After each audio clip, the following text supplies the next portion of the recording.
हंसू माँ अपने गहने के लिए रोना आ गया। बहू के गहने का कोई मोल नहीं। दोपहर के 2 बज रहे थे। घर का दरवाज़ा खुला हुआ ही था। शोभा हॉल में बैठकर खाना खा रही थी।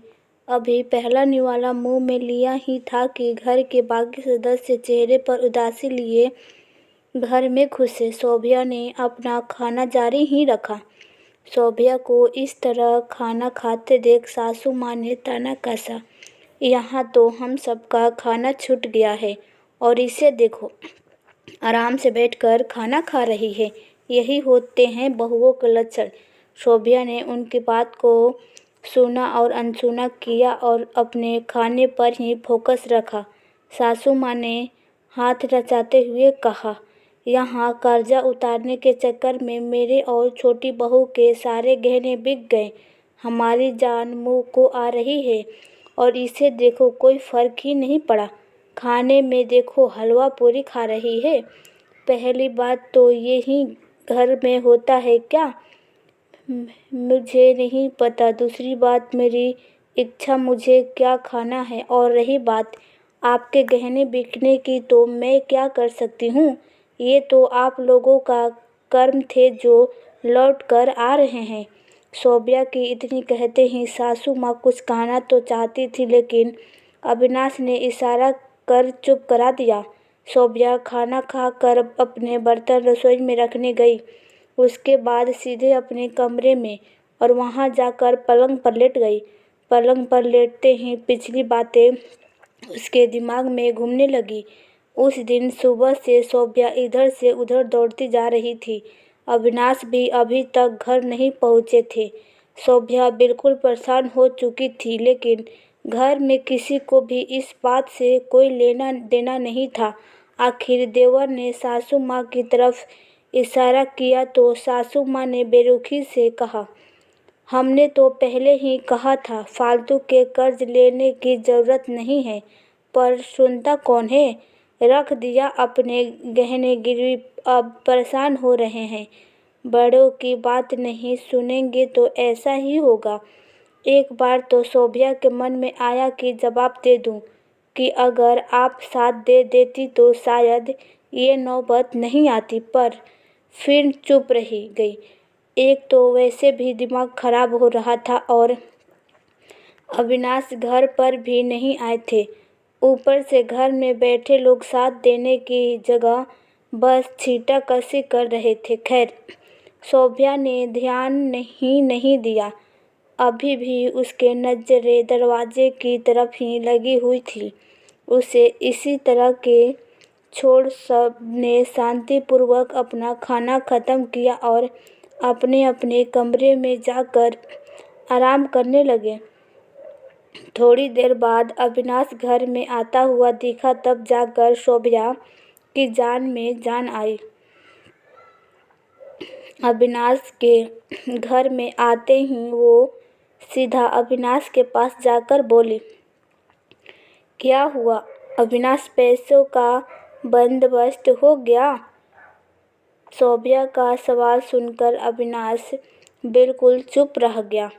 उसकी चुप्पी देखकर शोभा को एहसास हो गया कि पैसे का बंदोबस्त नहीं हो पाया है, पर अविनाश की सुबह से भूखा प्यासा है। ये सोचकर शोभा ने उससे कहा, कोई बात नहीं, पहले खाना खा लो, फिर सोचते हैं कि क्या करना है।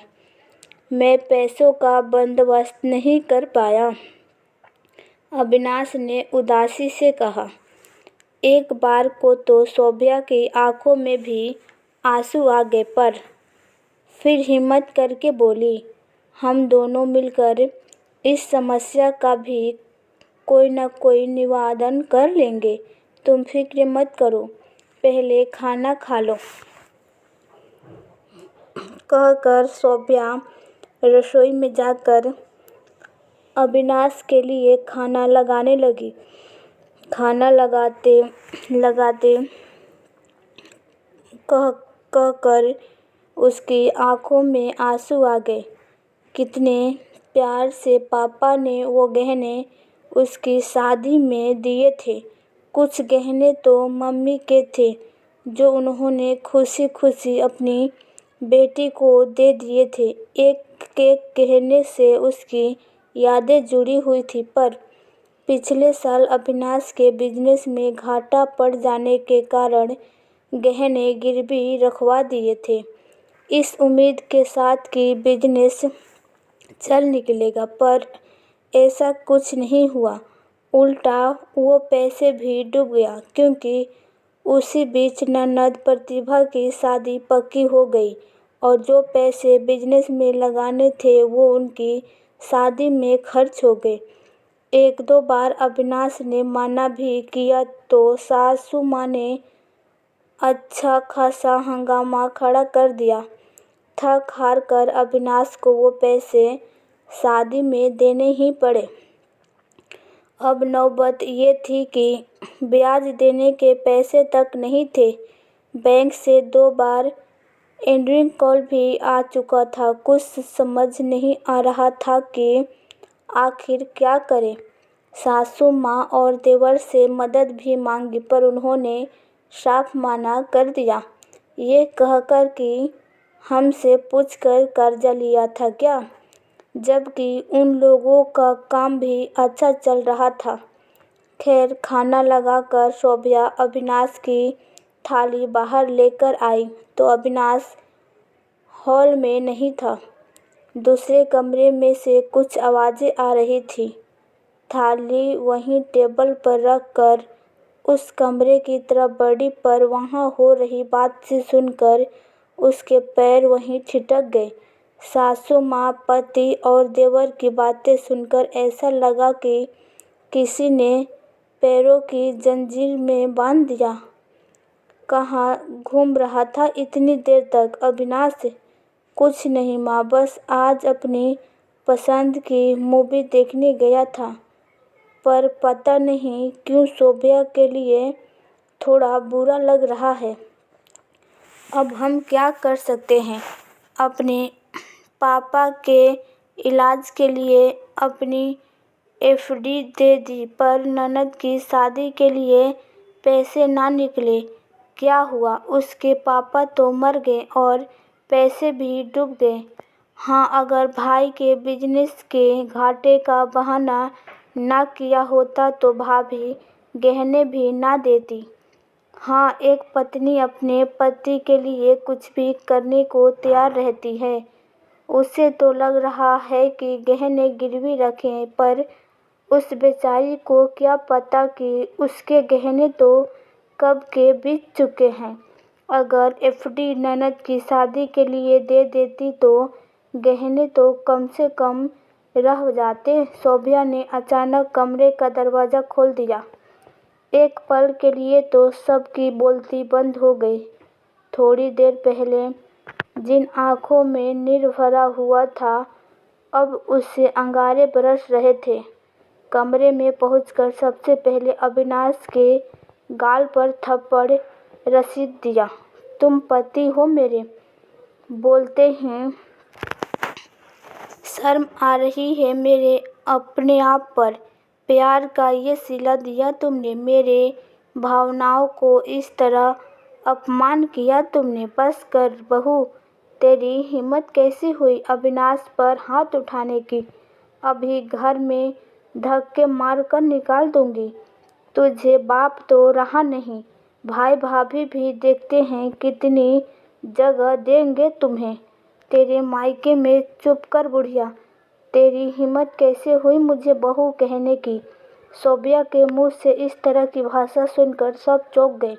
ये कैसे बात कर रही हो तुम मम्मी से? सास है वो तुम्हारी।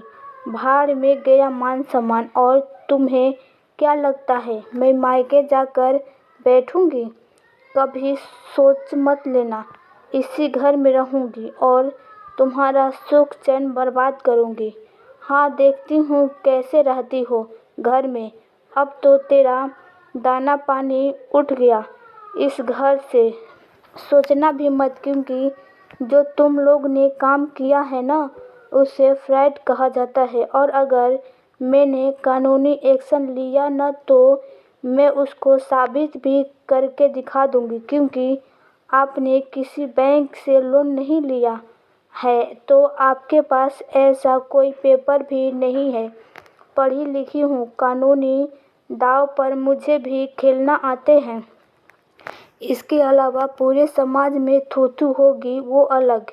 मुझे फ़र्क नहीं पड़ेगा क्योंकि बेशर्म लोगों के घर में रहना है तो बेशर्म बनना ही पड़ेगा। वहाँ से सौम्या सीधे पुलिस थाने गई और सबसे पहले उसने पुलिस थाने में लिखवाया कि अगर मुझे कुछ भी होता है तो उसके लिए जिम्मेवार मेरे ससुराल वाले होंगे। आज भी सौम्या उसी घर में रहती है। उन लोगों की नाक के नीचे पूरे परिवार एकजुट है पर वो अकेली। पर अब वो हर वो चीज़ करती है जो उसे पसंद है।